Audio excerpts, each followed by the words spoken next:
Welcome to Rough Drafts, How God Writes His Love in Our Stories, a podcast that explores the faith journeys of our friends and neighbors in Burns, Tennessee. Everyone has a story to tell, and in this podcast, we'll hear powerful and inspiring stories of how God works in the ordinary lives of people like you and me. Our stories are unfinished and perfectly imperfect. They are just rough drafts, a glimpse of what is to come because God is still at work, writing plot twists, introducing new characters, and bringing good even from the most challenging circumstances. Join us as we see what God is up to in our stories. Here's your host, Matthew Hyatt. You know how sometimes you don't actually have any clue what you're going to do? This is one of those times. I'm really excited about today's conversation. It is with someone who has moved here not that long ago with some family and friends. She has a beautiful family, and I know almost nothing about her. So we're all going to learn together. You know, the thing is when people start coming to church, like it takes time to get to know everybody. People find kind of their place. And this is kind of fun because we get to have the get to know you conversation recorded for other people to listen to. So if we hate each other, this might be the best episode we have ever had. Today, let me introduce you to my new friend, Britney Andrieu. Britney, welcome. Thanks. You're here? I'm here. I'm here. We're all here. Yeah. There's microphones in our faces, and you look like you regret your life choices. A little bit, yeah. Well, that's okay. Where did you come from, and how did you get here? Well, I know you had a mommy and daddy who loved each other very much. You don't want me to go down that road? Well, you can. Draw a diagram, maybe. Well, I was born and raised in Auburn, California. Okay. And I honestly never thought I'd leave. Yeah. If you'd asked me 3 years ago even, I would have said there's no way I'm leaving here. This is where my home is. This is where my family is. This is where, I have friends that I've known. I think the first friend I remember making was my best friend, and we met each other at, I think, 4. I looked out my window in our apartment across the alley behind us, and she was playing, and it looked like fun. So I hollered out and asked if I could join. But so everything was there, and I didn't see any reason to leave. Yeah. And then things really started to change, like just policies and just the feel, I guess. And, we had kids, and I wanted to do homeschool, and there was a little bit of a scare where they were talking about maybe making it so we couldn't homeschool, and just felt like we were kind of getting backed in a corner. And then there's the financial aspect. We were living in a 3-bedroom, like, cottage type thing. Not the best place ever. And we got to a point where we weren't going to be able to afford rent anymore. Yeah. And when we were living in such a place that when we looked to downsize, even rent for downsizing was higher. Yeah. So we didn't have anywhere to go. And Ryan and I did FPU when we first got together. Financial Peace. Yeah, Financial Peace University with Ramsey. And God put on his heart, like, this is a good company. Yeah. So he said, I'm going to try to see if I can get in over there. And I was pregnant with Astrid at the time. And so we had talked about, like, maybe when the baby's 6 months, we'll look at moving. Yeah. And he said, well, the process takes a long time, so I'm going to start now. And he did. And we ended up moving when Astrid was 3 months old. Oh, boy. So it was very fast-tracked and kind of crazy. But it's been amazing. And he has a really good job. The company is awesome. Yeah. They really prioritize family, and they take care of us. And we found you guys, this amazing church, and the girls found this awesome group of kids to be in with. Are always in the thick of it. It's just so much fun to watch. They are. In California, the church we were going to, Ember was one of the only kids. So until we got here, she never had that like little gang that she could hang out with. Little posse running around. Yeah. In trouble. It's great. Yeah. That's so cool. That is so cool. I guess I kind of just skipped straight into one question. I didn't ask the question I was. That's okay. But hey, we're making this up as we go. How long have y'all been here now? Oh gosh, almost 2 years. Okay. Yeah. Sweet. I was close to right. Yeah. I was thinking a couple of years. Yeah. That's a big move to go across the country. And like right now, y'all are almost a cliche here. The California people who fled California and ended up in Tennessee. Yeah. And I'm honestly a little bit embarrassed of Tennessee lately because there's been so many jokes, and some of the jokes are okay, but there has been a little bit of hate sometimes towards those people who are moving in and making our houses more expensive. Have you heard any of that stuff? Yeah, I have, and I don't take it personally because I get where it's coming from. Yeah. Like, yeah, if everyone fled California for the financial reasons alone, they're going to really change how it is out here. And that's scary. I get that. I don't want that. That's why I left California.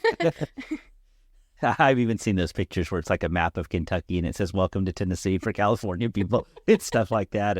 And the one legitimate complaint I think we have is traffic really has gotten worse. And that's clearly all your fault. Obviously. Yours personally, like not anyone else's. Clogging up the road. It's yours. The only good thing about COVID was it was so much fun to drive in Nashville with no one on the road to give, this is amazing, But it's, it is hard for people when their communities change. And you experienced that in California as things kind of got stricter and weirder. And, for people here, it's weird to me. The neighborhood I grew up in was a nice neighborhood, but houses are getting knocked down and mansions are getting built back. And it's just weird. Yeah. Anywho, okay, let's go back. So what's your God story? What's my God story? Oh, man. I guess it starts with my parents. Okay. I mean, I come from a really great family, and my parents are Christians. I was raised in the church. Yeah, I mean. But church in the Bible Belt versus church not in the Bible Belt. It's different. There's some pros and cons, really. Yeah, I actually feel like the church that we were at is not all that far off. Yeah. I was blessed to be in an amazing youth group. Yeah. We did all kinds of stuff. We did mission trips. We did, during the summer, we would take a week or two and we would do work where we would just go out. We'd pick a neighborhood and we'd go out and door knock and say, "Hey, can we clean your yard? Is there anything you need help with?" Yeah. And we got a lot of really cool responses from that. People just being like, You want to do what? You're a group of teenagers out here going to do work for free. Yeah. Like Is this community service? Why are you doing this? Are you and Judy? Like, what? We're going to help. Yeah. And that's it. I think traditionally churches outside of the Bible Belt have been a lot smaller. Yeah. But it seems to me that they have generally been more mission focused and big picture healthier. Because in Dixon County, there were 33 Churches of Christ. And it was kind of like each one was, well, I didn't like this thing, so I started this one. And I didn't like this thing. So, there's so much more politics to church than in the Bible Belt. It's just a different world, I think, when you cross the Mississippi in particular. But parents were good. Church was good. Yeah. We actually, when I was probably 10, we'd been going to one church since I was born. When I was about 10, they actually split. And, that's always messy. Yeah. And so we picked up and started going to church a town over. So we drove 30 minutes to go to church. And I had a really hard time with that because, again, I'm not a person that likes change at all. And I was like, these are friends that I've seen every Sunday for 10 years. And you're taking me away from them. Yeah. And so there was some resentment, I think. But there was a really cool youth group there that was older than me. Like, I had a youth group to look at and go, ooh, I'm going to grow into that. People like Phil. And that group actually sent a good chunk of people to AIM, and they did a lot of mission trips. They were really cool to look up to. And to help me kind of, I think, get settled in, my dad really committed to like, okay, we're gonna get her plugged in. She's not gonna hate this. And so he, once I got a little bit older, he took me every Friday. We went to game night with the youth group. We drove the 30 minutes in the dark to go hang out and play games with a bunch of teenagers. And my dad, it's not like he dropped me off. Like, he stayed and he did it with me. And we were there every Sunday. We were there on Wednesday. Like, we were at all the things. Yeah. So we spent every Friday hanging out with the youth group, playing Magic and getting plugged in. And then I was in the youth group. I was the one going out. We were doing the work trips and stuff like that. So, and that's kind of always been, like we were talking about earlier, I don't have a doom and gloom story. Yeah. My story is I don't know, God's always been there, and that's been enough. You know, several episodes ago, Caleb Sams in our conversation just used this term that I really liked. You know, sometimes you hear people talk about generational curses, you know, like, or generational trauma. You know, mom and dad make bad decisions. Life is hard for son and daughter and grandson, granddaughter. But Caleb described himself as the beneficiary of generational faithfulness. Yeah, that's cool. I really like that. He said, you know, my story is a little bit more boring in some ways, but on the other hand, it's really cool because what teenager goes and knocks on the door and says, "Can I wreck your leaf?" Like, and the memories you made doing that stuff are huge. You know, the mission trips you took, that's really cool. And I think sometimes, I don't know, I heard what another person said, sometimes we have God story envy, you know, like we want to be like the crack addict who got saved, you know, but that's not how it works for most of us. And it's just good to appreciate what you have and how you got there. Yeah. And here you guys are trying to figure out how to continue that cycle. Yeah. Doing our best. So what's the adjustment been like being here?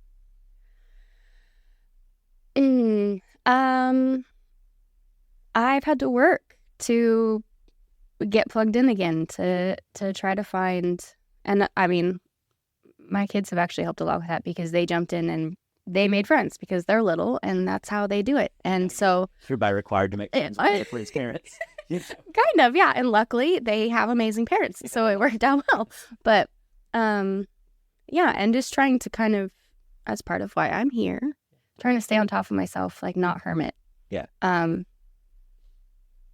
Because it's easy to do when you're in a new place. It's easy to just hide. And when y'all first came here, you know, y'all were doing the apartment thing in like Franklin. Yeah. And y'all were driving 30, 40 minutes to come to church. Mm-hmm. You know, but I guess you got used to that in California. Right. But still, that's a commitment. In Nashville growing up, we went to a church that was about half an hour away. And in hindsight, it's kind of interesting because I know how many churches we passed that were to get to that one church. But it was where we were. And right. There's something so important about having your people and kind of getting plugged in. Yeah. How would you say your faith has changed over the years? You know, maybe since you moved or became a mom or, you know, because one of the issues when you have generational faithfulness is how does faith become your own instead of just being, it's just what we do? You know, how do you make sure it's real, not checklist? Right. How do you have authentic faith? I definitely struggled with that when I was younger. And my parents, I feel like, did a really good job setting me up to get over that, because there were, you know, the sleepovers that I would go to Saturday night, and the rule was, we'll be there to pick you up first thing Sunday morning because you have to go to church. Yeah. And they held that rule for a long time. And of course, I didn't always like it. Yeah. I wanted to stay. But then there came a point where I got older, and I think they just decided that I was old enough to make that decision myself. And so they started to kind of slowly be like, okay, if that's your choice, you don't want to come, you don't have to come. We'll get you after. And I only remember doing that a couple times, and it very quickly was like, no, you can come get me. I don't want to go. Yeah. And part of that was my faith. And part of that was that I was plugged into a really cool youth group and my friends were at church. So it was kind of a trade-off. Like, I could stay with this friend or I could go see my 5 other friends. The rest of my friends Right. actually closer. Right. Yeah. Yeah. I wish sometimes people could see, I think sometimes people think of the youth groups in church as like baby church or, little church or, kind of a church within a church. Okay. But I really wish sometimes they could see the youth group as a paradigm for adult church, because youth groups are really good about the kids doing life together. Yeah. They do service, they study, they worship, and they play. In a whole lot of people at this church and at any church, the extent of their connection to the body is they come and they sit in the room for an hour and then they leave. Yeah. But the youth group stuff, that was so formative for me. My best friends were youth group friends. My first jobs, all of my jobs, literally every job I've had in my life has been as a result of connections when I was, the reason I'm here. Yes. A guy I was interning with dated a girl whose uncle was an elder here. Wow, that is... It's super convoluted, and I can tell you a few more levels of it. It's just insane. What really, really actually made it happen was I was dating Leslie. She played soccer for Freed Hardeman. Jimmy was dating Kara. She played soccer for Faulkner. We both decided we wanted to get points with our girlfriends, so we came to their soccer games, watched them play each other. Kara's dad was in the soccer game and asked if I was looking for a church job. Kara's dad's brother was Jeff Koons. We're sitting here recording this in the building called the Jeff Koons Center. Maybe enough. Okay. It's just, kids, youth groups, college groups, young adult groups are really good at doing stuff together. And I think sometimes people have even been a little bit judgmental of, well, all they do is, they get together and play and watch pizza. And We should do more of that. grown-ups need to eat pizza and play, One of my favorite things that's developed at Burns in the last year, this is going to sound so stupid. I love the older group having their game days on Thursdays. Yeah. Their little potluck and games. Mm-hmm. Man, those ladies get kind of scary when they get going with bingo. Lisa Westman was going to kill me one day when I walked in there. But that's so healthy. That's doing life together. Yeah. And, there's just not enough of that. Right. We get very focused on, let's sit down. What if we get together, we have to be studying the Bible. Mm-hmm. I think that's a must. Yeah. And that's great. Yeah. We should study the Bible. I'm pro Bible study. But that's how you get relationships like this. We don't know each other. We've gone to church together for almost 2 years. Yeah. But you don't know my life. I don't know your life, other than what you say on the pulpit. I'm not going to know what it is. Right. Because I don't know if this is you BSing me or this is you telling me the truth. Right. Really? We need more of that. You just hang out so that you have an opportunity to get deeper than, how are you? Oh, I'm good. How are you? How was your week? Yeah. See you later. Superficial. We'll do it again next week. Have the exact same conversation. Mm-hmm. Yeah. Yeah. Yeah.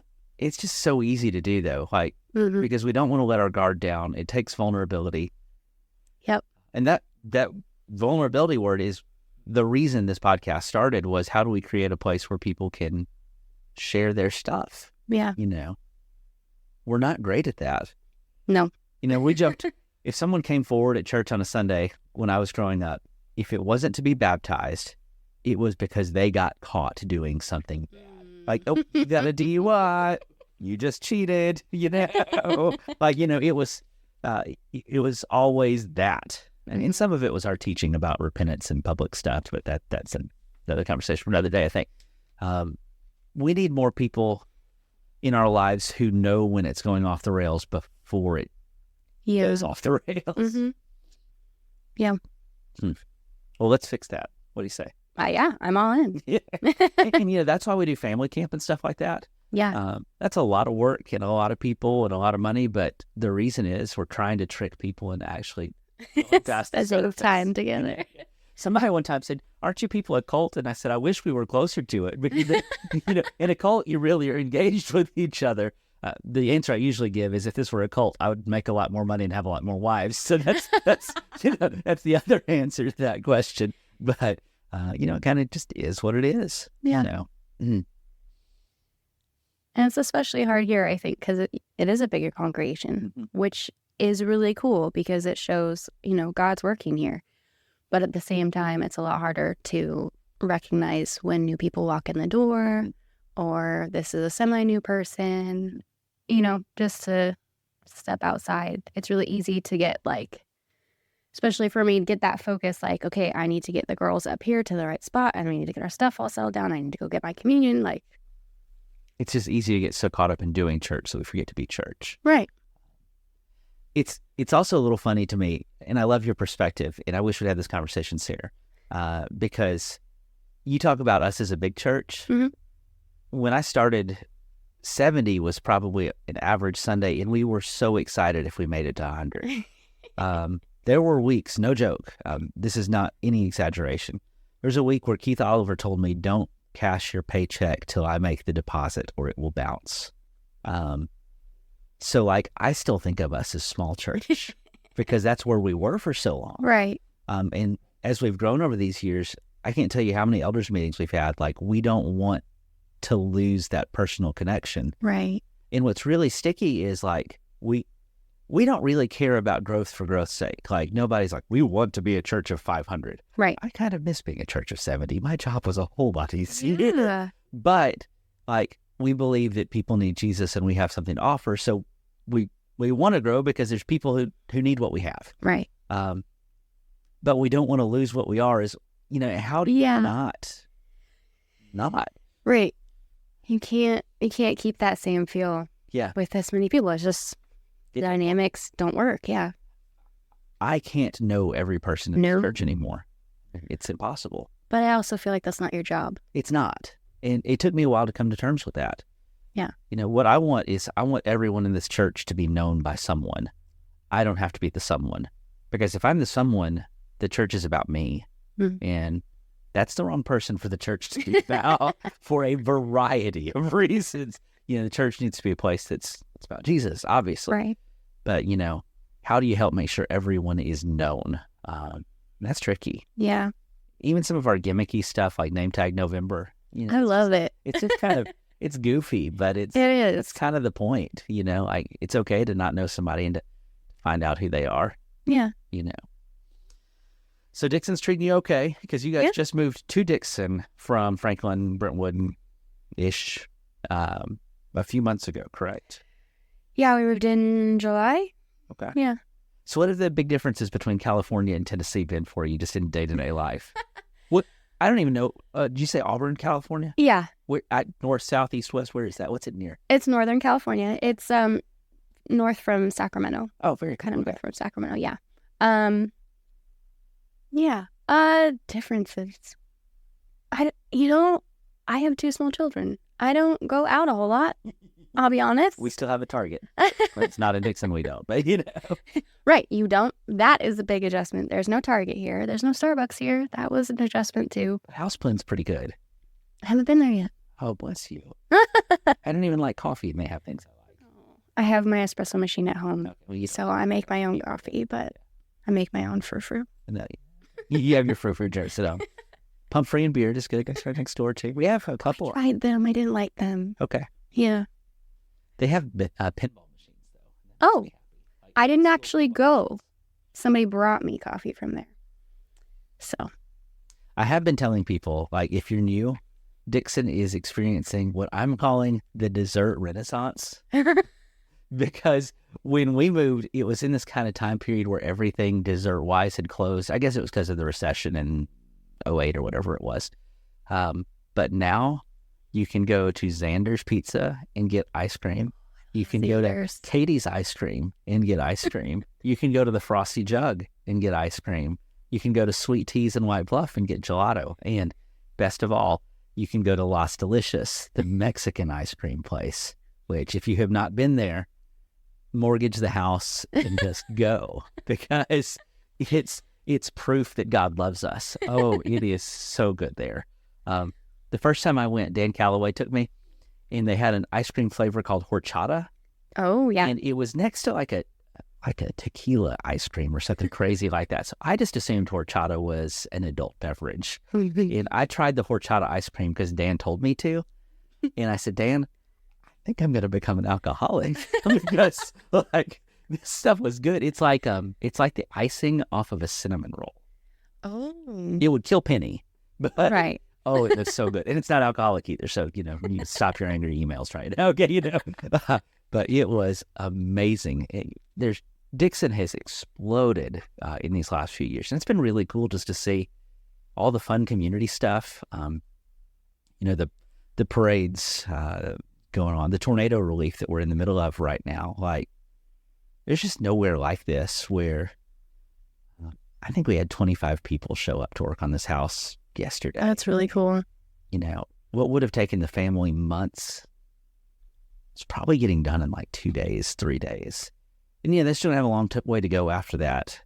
But what's the saying? Many hands make light work. Right. So any adjustments besides Starbucks and Target being a longer drive? No, just that. Oh, come on. You've got a joke about a redneck. No. Because I was driving down Highway 70 a few months ago, and I looked over, and there was a car next to me, and there was a monkey in the passenger seat. What? I kid you not. I about wrecked because I thought it has to be a dog's. I like start speeding to get back up next to it. And it was a monkey sitting in the passenger seat. That's and it was in like a piece of junk car that like half the windows were gone and had trash bags. So how do you afford a monkey? Like, I don't even know where you go to get one. Like, the zoo. Was it stolen? Is this how Ebola starts? I had all sorts of questions and absolutely no answers whatsoever. But Dixon is the gift that keeps on giving when it comes to stuff like that, I think. You just never know what you're going to get around here. So the kids are having fun. Are y'all doing any of the homeschool communities or co-ops, or are they're too little for some of those, aren't they? So technically they're both too little for homeschool. Because Ember's only 4. We have started homeschool because she's ready for it. She actually sped through her. I started her in kindergarten.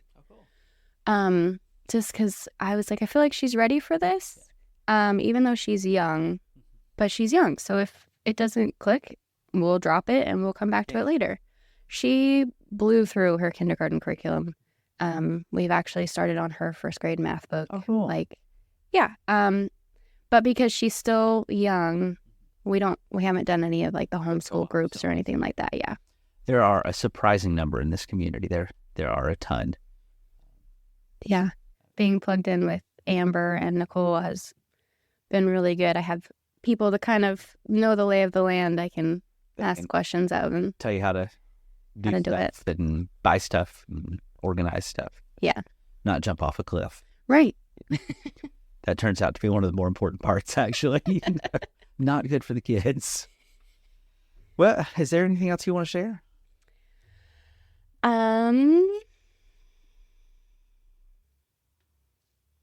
I could share. Do you want to know how I met Ryan? I want to know how you met Ryan. I have been dying to know. That's usually a question people ask pretty early on.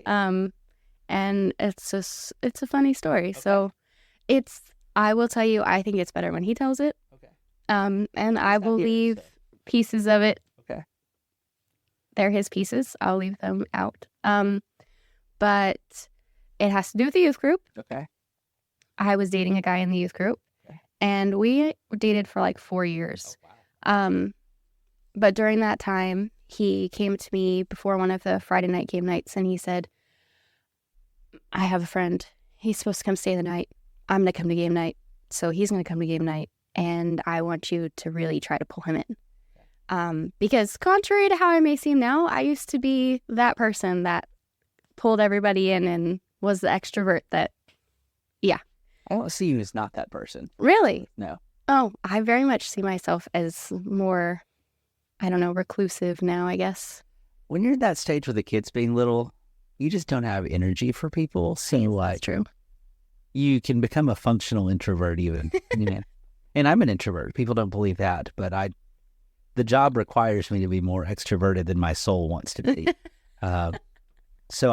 My idea of recharging is sitting by myself reading a book by a creek. That is what heaven will be like. I come home more tired from visiting with 250 people on a Sunday than if I spend the day digging a ditch. Okay. Yeah. So I feel that. So you were the one who was going to lure him in. Yeah. And so I was like, yeah, okay. We've got this. We have a fun group. We're going to play spoons, and it gets almost violent. It's going to be great. Sharpen those spoons. Yeah. And Ryan was very much in that, like, I'm too cool for everything. So he literally came in and sat down in the corner and wouldn't move. Boy. And I was like, okay, challenge accepted. And I hounded him all night. Come play this game. Come play this game. This is going to be so much fun. He eventually moved out onto the front porch to try to get away from me. And I didn't let it go. Yeah. I went out and I sat next to him. And I was like, hey, how you doing? You know, and I just started a conversation. He didn't want to talk to me, so he came inside and played a game. And I won. And I don't know really what happened after that, but something clicked and we became best friends. Yeah. But I dated, that was not terribly far into my relationship with the other guy. So we dated still for another couple years. And Ryan was just there. And really the turning point for us was, well, for me, was about a year and a half, 2 years after I graduated from high school. My grandma had a brother that lived just outside of town. And you made a joke about hillbillies and stuff earlier, and I was like, oh, because he was this big old dude that didn't have all his teeth, didn't have all his hair. He only wore overalls, and he had his license taken away years ago from too many DUIs. And so he would drive his quad down the hill to get his pack of beer and a steak, and he'd come back up. And if there was anything outside of that realm that he needed, my grandma would go up and take him out to get it. Yeah. It sounds well, see. Right? So, his drinking caught up with him, and he started having more trouble keeping up with his house and stuff. So she started cleaning for him, and that was a lot. So then she brought me in to start helping with that. And he was a person that if you saw him on the street, you would be a little bit like, oh, I'm going to cross over there. I don't like think he's big. He's scary. And he could be that way, very belligerent. And, but he had a soft spot for me and my mom. And so I could say things to him that nobody else could say. Gotcha. He would be, if he got in a mood, he could be almost cruel to my grandma. And I could call him on that and make him back off. Oh, that's cool. Not cool that he was so, no, and for the most part, he was a really great guy, and he was a teddy bear. He just would sometimes get in these places where he just, that was a safe place to be angry. And it kind of snowballed from there, and he got worse and worse, and it came to a point where he was going to be on hospice. And, but he was adamant that he wanted to be home. He wanted to be home with his dog. He didn't want to go into one of those places. And so my family sat down and started talking about, how do we make that happen? What do we do? And to me, the obvious solution was, I'm going to move in with him. And I had most of my classes for college were online at that point. He listened to me, even when he was started having dementia and stuff. He would get confused, but he would mistake me for my mom. So I still had that same kind of leeway of being able to say whatever I needed to. So I thought, this makes sense. Like I can move in with him. And so I did, and I lived with him for 6 months. You know, and my grandma would come in and she would sit with him so I could go to church. Or I had like one class I still had to go in for, and she would come sit with him for that so I could leave. But other than that, I was there. You were the caretaker. Yeah. And when I signed up for that, my boyfriend at the time, again, a great guy, but he was like, you shouldn't do this. Yeah. This is not a good choice. Like, this is going to mess up your life. This is too much. And I was like, what do you mean? What other solution is there? Like, this is the best thing. I can do this. Yeah. Nobody else can do this. I can do this. You know, my parents have each other. They have their full-time jobs. They have 2 other kids at home. My grandparents are getting older. Like, they can't, this isn't going to work. I'm the one who can do this. Yeah. And that really drove a wedge for me between us. Yeah. Because I didn't understand how he couldn't see that was okay. Yeah. And he was worried for me, and I get that. But so he kept, every time we were together, he'd kind of try to change my mind. And I didn't feel like I could have him come over and see me while I was living there, because I felt like he would, I don't know, judge my uncle. I call him my uncle, even though I wasn't. But and labels don't always have to be about bias. No. So eventually I said, we need to be done, because this shows me our lives don't mesh. Values. Right. And Ryan was my best friend at the time, and really, he came up. So my boyfriend, I didn't feel like I could have him over at all. Ryan came over, and he clipped my uncle's toenails and his fingernails, like, because, they got so thick I couldn't do it. Yeah. But who does that? Yeah. For a grumpy old man that they have no connection with. No, my answer would also be, who moves in with that guy? Okay, well, fair. But it's pretty cool that the 2 of you would be the 2 people who should be together. So I was like, oh, okay, this is the guy who's going to be like, oh, you want to do that service project? Yeah, let's do it. Let's go. Like, we'll make it happen. That's really cool. Yeah. That's really cool. Yeah. Okay, so that led me to one more question. How Okay. did you talk your sister into coming down here? I took her nieces. Okay. That will do it. That's really the big thing. Is I'm the oldest, so I'm the only one with kids. And I think I have pretty awesome kids. Yeah, they're pretty cool. So, and my dad's been talking actually for years about leaving California. Yeah. He needs to finish out his years at work before he can leave. So the plan is eventually for the whole clan to be out here. Cool. Oh, cool. Yeah. Well, I'm biased, but Tennessee's a pretty cool place to be. I like it. Yeah. We got a spring and a fall this year. That was pretty nice. We don't always get both, but it's been a good year, And people, so I grew up in Nashville, and Dixon was like another country. Like, this was the country, This is where we went to church camp.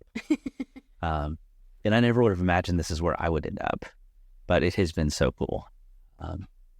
Don't regret that for a minute, and don't want to be anywhere else. This is just a neat community. Again, the tornado stuff, everybody comes together on this stuff. There's a guy in Dixon who's homeless and has some mental issues. And there's a Facebook group on how to help this guy. Oh. And yeah, it's like most Facebook groups. Some days it turns into a dumpster fire and these people right. have their stuff. But there's a Facebook group of 3,000 people who live in Dixon looking out for one homeless dude. That's so cool. Isn't that insane? Yeah. And there's people who are lining up for, I'll pick him up on Monday, you pick him up on Tuesday, I'll pick him up on Wednesday. That's really cool. Kinsman Redeemer, all of these charities and ministries around here were just like good people said something needs to be done. The Help Center was basically the ministry fellowship in town 30, 40 years ago. It's like, hey, we need to be a little bit smarter in how we hand out benevolence funds, because what's happening is they go to your church and they go to my church and we don't know who's done what, and we're crossing efforts. Right. So let's organize and let's get together. Hey, what if we had a thrift store? Because we could let that help people, the people in need can just have stuff from it, but we can also sell stuff for the rest of our supporters who are trying to be budget conscious, and the money we make from that will actually help, so that the donations you give to the Help Center, every dollar you give goes to helping people, not just paying insurance and electricity and stuff Right. like that, which is necessary. But Yeah. and there's all of these stories the jail chaplains see, the Y, the CareNet. There's a million of these, and this is a great place to raise kids. Yeah. I'm really grateful for that. Yeah. Me too. Well, this has been fun. Yeah. You didn't throw up. I did not throw up. I didn't faint. You are still vertical. I am. I feel like we should call it a win then. Yeah. Okay. Success. Well, this has been a good day. Thank you so much for joining me, and thanks for sharing this conversation and letting us get to know you a little bit better, and for sharing a little bit of Ryan's story too. So we'll have to give him some grief about his antisocial behavior approach. I think that's pretty good. Well, friends, thanks for joining us, and I hope that you'll share this with somebody that might enjoy the listen. And until next time, I can't wait to hear what God is up to in your story. Thanks for listening to Rough Drafts. Be sure to subscribe so you don't miss a single episode. While you are at it, help us spread the word by leaving a rating and review. Until next time, let's keep looking for how God writes His love into our stories.